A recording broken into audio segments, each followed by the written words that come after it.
আর চিংড়ি শাক বেগুন আলু বড়ি দিয়ে বেশি ভালো লাগে, টেস্টি লাগে খেতে। ভালো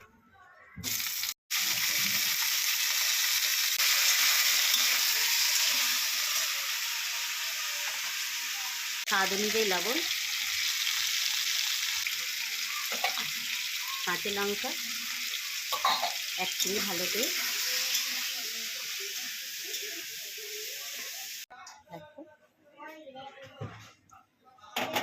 জল দিয়ে দেবো আমি। দেখো তরকারি ফুটে গেছে, এবার চিংড়ি শাকগুলো আমি